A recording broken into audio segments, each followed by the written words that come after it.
É a era da informação em que a gente vive e opera numa velocidade que frequentemente atropela os fatos. Com certeza, atropela sem dó. Pois é, uma manchete assim mais bombástica ou um simples texto encaminhado naqueles grupos de mensagens consegue dar a volta ao país, enquanto a realidade administrativa, tipo, com todas as suas nuances e burocracias, ainda está tentando calçar os sapatos. É a velha história de que a mentira dá a volta ao mundo antes da verdade acordar, né? Exatamente. E para quem nos ouve e acompanha o noticiário político, a sensação de sobrecarga, de narrativas conflitantes, é uma constante. Fica difícil saber em quem acreditar, né? Fica mesmo. E é para isso que estamos aqui. Na nossa imersão de hoje, vamos destrinchar uma dessas histórias que dominaram o debate público recente e colocar toda essa dinâmica sob a lupa. Então, ok, vamos destrinchar isso. Vamos lá. Circula uma afirmação muito contundente de que o governo federal teria enviado a quantia de 3,5 bilhões de reais ao governador de Minas Gerais, Romeu Zema. E a parte que mais gera atrito nessa narrativa? A parte que inflama as redes. Isso. A alegação de que o governo estadual não teria utilizado absolutamente nenhum centavo desse montante. O que é fascinante aqui é que essa é uma formulação desenhada especificamente para gerar indignação. O que torna a nossa análise de hoje tão necessária é que quando submetemos essa afirmação literal ao microscópio da gestão pública, percebemos que ela é uma simplificação extrema. Muito extrema. Sim, de uma disputa institucional muito mais densa. Nosso objetivo aqui é separar a retórica política do funcionamento real da máquina pública. Dizer que nenhum centavo foi usado de um dinheiro que teria sido supostamente enviado cria uma imagem mental, né? Uma imagem de cofres cheios e o pessoal lá de braços cruzados. Exato. Uma inércia deliberada. Mas o material que estamos analisando mostra que estamos diante de um embate complexo sobre como recursos federais são orçados, como os projetos são exigidos e como o dinheiro é efetivamente liberado. Para entender um abismo entre a manchete de internet e a realidade, precisamos olhar para as engrenagens da administração pública, bem longe do calor das redes sociais. E o nosso compromisso com quem acompanha a nossa análise é sempre manter a clareza e uma imparcialidade inegociável. Temos em mãos os argumentos de ambos os lados. A perspectiva do governo federal e a do governo de Minas Gerais. Perfeito. O foco não é eleger vencedores nessa disputa, mas entender a anatomia desse impasse burocrático, sabe? E o que ele nos ensina sobre o consumo de informação política. Fundamental. Para estabelecer o terreno, precisamos voltar à origem desses 3,5 bilhões de reais. Segundo as nossas fontes, esse valor está inserido no âmbito do PAC, um programa de aceleração do crescimento. O famoso PAC. Ele mesmo. E o destino planejado para esse recurso é de extrema urgência. Estamos falando de obras de prevenção a desastres, focadas principalmente em contenção de encostas e combate a enchentes. O contexto da destinação é a chave para entender a gravidade do debate. O estado de Minas Gerais tem um histórico recente e trágico com chuvas fortes. Infelizmente, sim. Então, não estamos falando de verbas para recapeamento asfáltico comum ou reformas estéticas. É infraestrutura projetada para evitar colapsos geológicos e salvar vidas durante crises climáticas. É um peso muito maior. Muito maior. E a complexidade natural dessas obras já é um fator de lentidão em si. Projetar uma contenção de encosta exige estudos de solo super rigorosos, análises hidrológicas, licenciamento ambiental. Uma papelada infinita. E um detalhamento de engenharia muito específico. É essa exigência técnica que frequentemente bate de frente com a urgência política e social. E é aí que a narrativa das redes sociais se descola totalmente da realidade. A mensagem que viraliza induz a audiência a imaginar que o governo federal fez um Pix gigante. Uma transferência direta. Isso, uma transferência bancária direta de 3,5 bilhões para a conta do Estado e que o dinheiro está lá paradinho, rendendo juros enquanto as obras não acontecem. Essa é a imagem clássica do boato. Mas a mecânica do programa de aceleração do crescimento não funciona como um repasse fundo a fundo, automático. Tem um processo de liberação que depende de etapas muito bem amarradas. O erro central dessa narrativa viral reside justamente nessa confusão entre dinheiro previsto no orçamento e dinheiro na conta do Estado. A gente pode pensar nisso através de uma analogia bem simples. Manda ver. Quem nos ouve pode imaginar a seguinte situação. Digamos que alguém quer reformar a casa e vai ao banco. Certo. O gerente do banco analisa o perfil e diz que existe um limite de crédito pré-aprovado de, digamos, R$100 mil para essa reforma. O dinheiro está disponível no sistema do banco. É o dinheiro previsto no orçamento. Exatamente. O recurso existe no planejamento. Só que o gerente não entrega uma maleta com R$100 mil ali na hora para a pessoa levar para casa. Seria muito fácil, né? Fácil até demais. O banco atua como um financiador que exige garantias rigorosas. O gerente avisa que a pessoa não recebe o valor integral de antemão.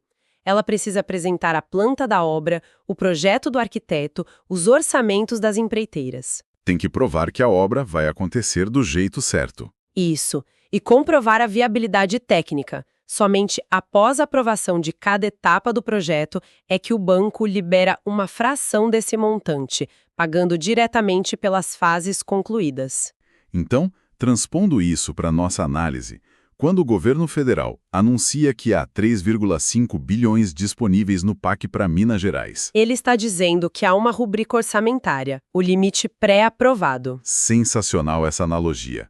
E aqui é onde a coisa fica realmente interessante, porque isso nos leva a um ponto técnico crucial da administração pública brasileira, que quase sempre escapa ao debate leigo. As famosas fases da despesa pública. Exato. Para quem acompanha os diários oficiais e os portais de transparência, sabe-se que a execução orçamentária segue um rito super rígido.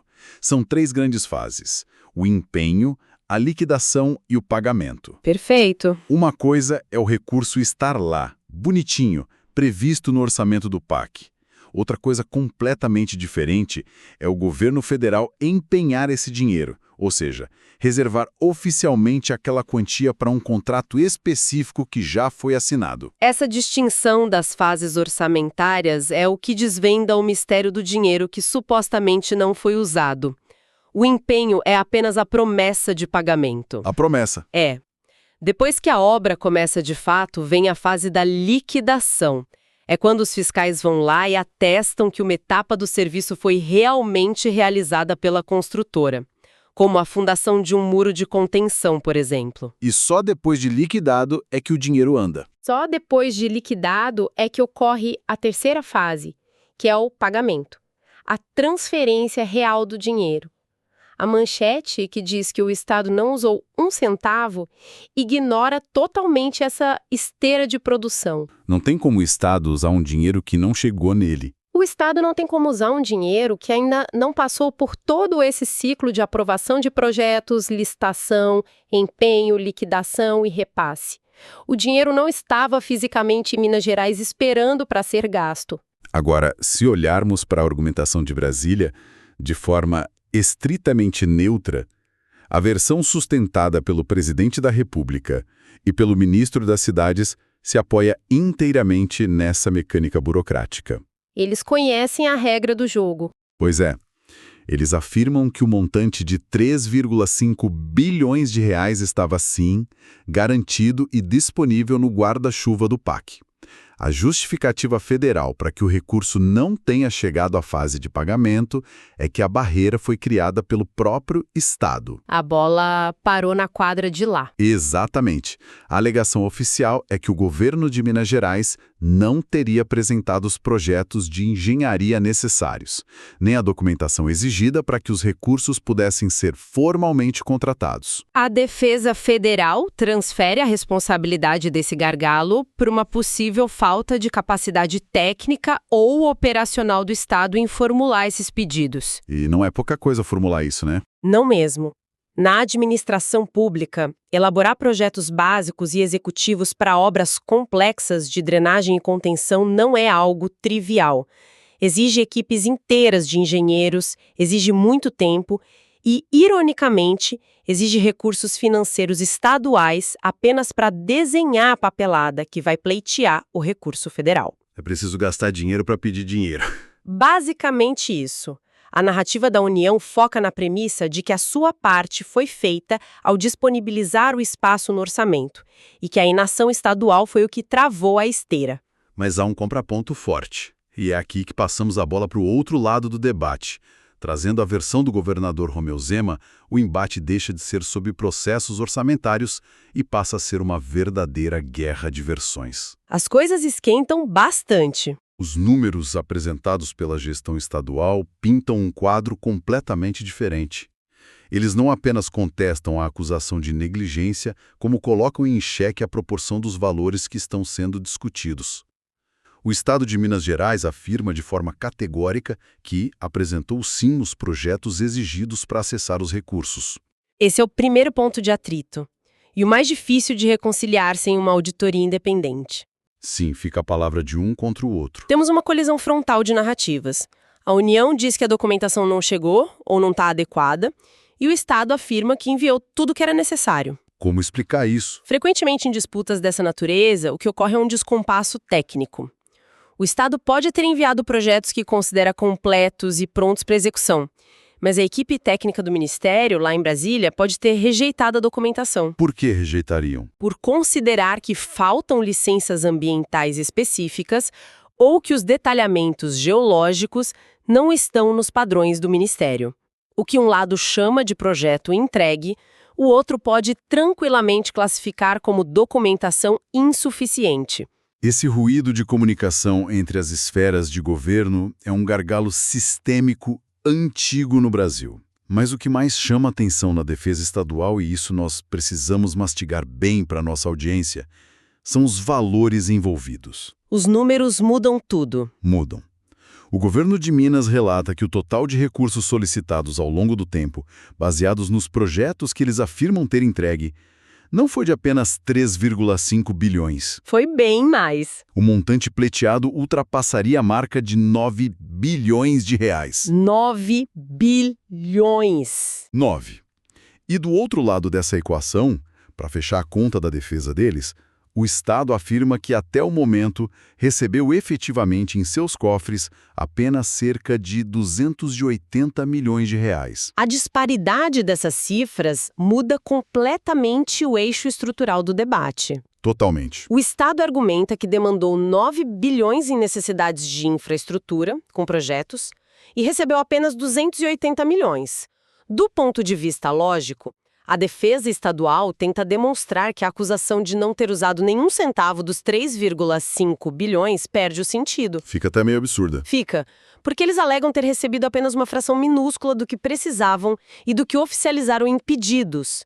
O argumento muda de dinheiro parado por incompetência para dinheiro não repassado pela União. E se a gente fizer a matemática aqui para quem nos ouve, os 280 milhões recebidos representam apenas cerca de 3% dos recursos totais solicitados ao PAC. 3%.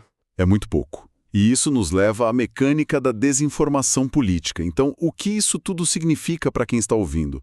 Por que o número de 3,5 bilhões e a frase "não usou um centavo" ganham tanta tração nas redes sociais? Porque é uma métrica que a nossa mente processa rapidamente como um grande escândalo. A realidade, que envolve projetos executivos rejeitados, fases de empenho e divergências sobre o escopo de obras de contenção, é árida. Ela não gera cliques. Ninguém vai compartilhar no grupo da família um texto sobre a diferença entre empenho e liquidação. Infelizmente não. A política contemporânea tem uma tendência perigosa de transformar impasses administrativos profundos em memes inflamatórios de uma linha só. A frase de que Minas recebeu 3,5 bilhões e não usou um centavo não é verdade. É uma versão exagerada. Sim, uma versão exagerada usada no ringue do debate político. A simplificação extrema serve como uma arma política muito eficaz. Quando uma campanha ou grupo militante isola um número, no caso os 3,5 bilhões, previstos no orçamento, e omite intencionalmente toda a cadeia de aprovação de projetos, cria-se um vilão conveniente. A desinformação, nesse caso, não se constrói inventando um número do zero, não é? Exato.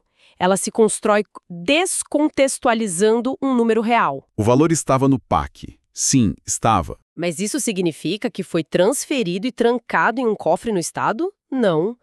A omissão desse pequeno detalhe processual é o que transforma um fato administrativo corriqueiro em uma teoria de negligência criminosa na mente de quem consome a informação apressadamente. E a realidade reportada pela imprensa revela uma divergência administrativa clássica.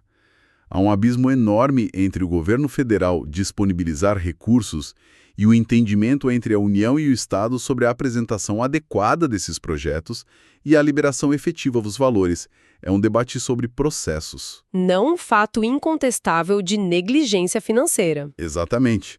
Em vez de discutirmos a raiz do problema, que é a falha sistêmica de comunicação e eficiência entre os governos federais e estaduais, a gente fica preso discutindo um cenário fictício. E há um histórico enorme no Brasil de gargalos no Pacto Federativo, onde prefeituras e estados não possuem corpo técnico para atender às exigências complexas de Brasília, e Brasília, por sua vez, opera com uma burocracia que frequentemente trava recursos em momentos de extrema emergência. A sociedade deveria estar focada em como destravar esse processo, especialmente quando falamos de prevenção a desastres climáticos. A chuva não espera os diários oficiais serem publicados. A chuva não espera mesmo. A discussão sobre o Pacto Federativo é essencial para compreendermos esse impasse. A centralização de recursos na União obriga os estados a uma verdadeira maratona de comprovações. Uma corrida de obstáculos. Se de fato o Estado de Minas Gerais tem dificuldade crônica em formular os projetos nos padrões exigidos pelos ministérios, isso revela uma vulnerabilidade grave na gestão pública estadual. Sem dúvida. Por outro lado, se a União utiliza o rigor técnico como forma de reter recursos em caixa por questões de meta fiscal, enquanto aprova verbas mais rapidamente para obras de conveniência política, isso revela uma distorção do planejamento federal. É preciso botar os dois lados na balança. Enquanto a guerra de versões domina as manchetes, a população em áreas de risco continua vulnerável. A verdade administrativa nua e crua está escondida nos portais da transparência, nos protocolos de envio de projetos e nos despachos técnicos de recusa, e não nas declarações públicas infladas de ambos os governos. É uma análise que exige que a gente deixe a preguiça intelectual de lado.